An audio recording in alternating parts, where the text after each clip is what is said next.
Hi everyone, it's me Angel again and welcome back to my YouTube channel.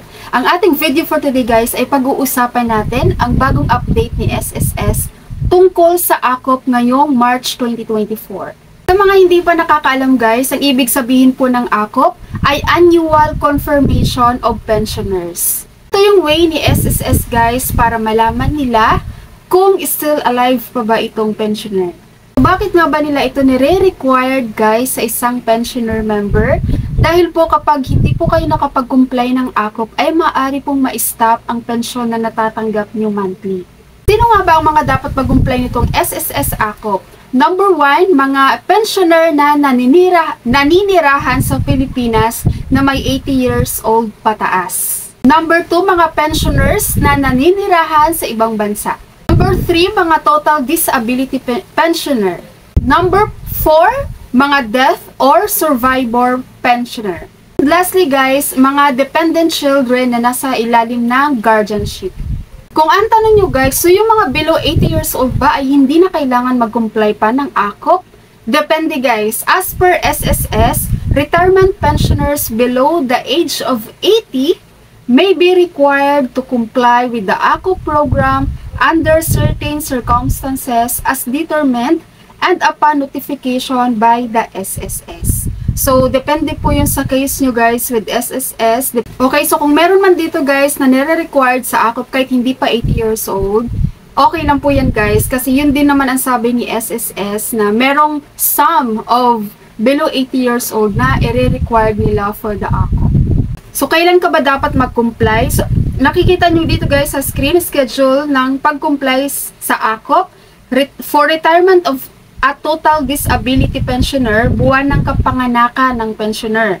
So dito naman, death or survivor pensioner, buwan ng kapanganakan ng namatay na miyembro. Kung dependent children under guardianship, buwan ng kapanganakan ng miyembro or namatay na miyembro. Okay, so basahin niyo po ito guys ha. Kung saan po kayong tatlo ditong pasok, yun po ang sundin nyo kung kailan kayo magkukumply ng AKOP. So ngayon, paano naman mag-comply ng AKOP? Kailangan ba personal or online?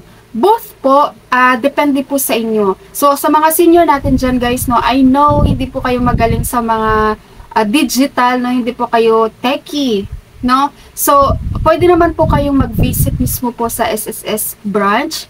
Personal nyo pong i-comply yung requirements for the SSS AKOP. Pero po, kung meron man po kayong mga family dyan, member of your family na kasama nyo or kakilala nyo na magaling naman po sa computer, magpaturo na lang po kayo dahil madali lang din po sa computer para doon sa mga marunong, okay? Para na rin po sa inyong safety, no? Mag-travel pa kayo. 80 years old, diba? So, ang hirap noon, mag-travel kayo papuntang SSS, especially doon sa mga taong nasa bundok, nasa probinsya, diba? Yung mga seniors na wala namang sasakyan, na mga nagkukommute lang. So, ang hirap po noon. And, ayun, sana meron po kayong member of your family na marunong po talaga sa computer. Pero pag wala po, mag-over the counter po kayo sa SSS. Mga kailangan lang po, kung magkukumply na po kayo ng SSS AKOP, ay mag-fill up lang po kayo ng form, ng AKOP form. I-search na lang po ito sa Google, SSS AKOP form. And yan po, ito na po yung form na pipill upan nyo.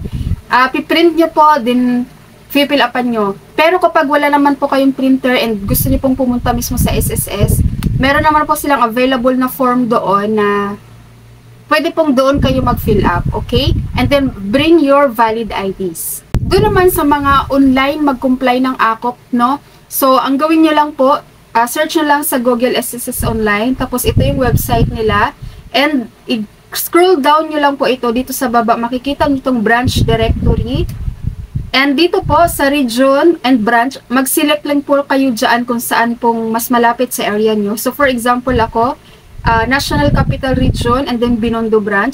So, ito po yung email address nila guys sa baba, binondo@sss.gov.ph. So, may mga email address po dyan. Ito po yung, dito nyo po isi-send, no, kapag mag-i-email kayo sa kanila. Ngayon, kung mag-i-email na po kayo ng requirements, ang ilalagay nyo po sa subject line is AKOP-VC, no, comma, name mo, for example, Juan de la Cruz, comma, type of pensioner, for example, retirement, or death or survivor, no? Kung ano yung type of pensioner nyo po. And then sa body of the email, dito po i-input niya yung preferred date and time para sa AKOP VC.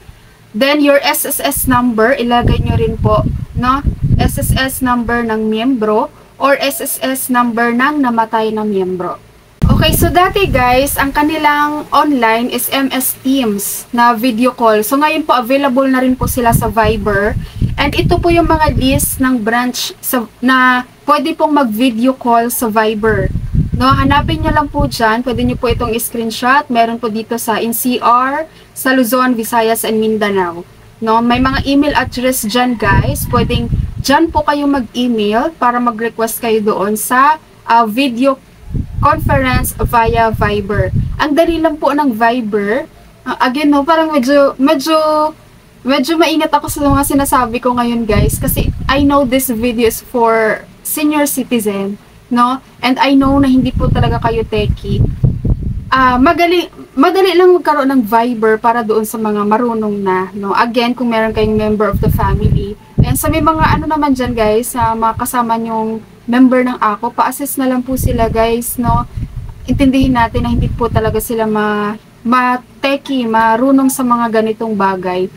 Ang Viber, ang bilis lang po niyan i-download, no? Sa Play Store lang yan, i-search mo yung Viber and i-download mo na yan. So, pwedeng po doon magkaroon ng video conference para sa pag-comply ng AKOP. Pag nakapag-email na kayo sa SS guys, hintayin nyo lang yung response nila para sa appointment, sa schedule, kung kailan po ang inyong video conference. Okay, so yun lang po ang ating video tungkol sa SSS AKOP na update ngayong March 2024. Thank you so much for watching everyone!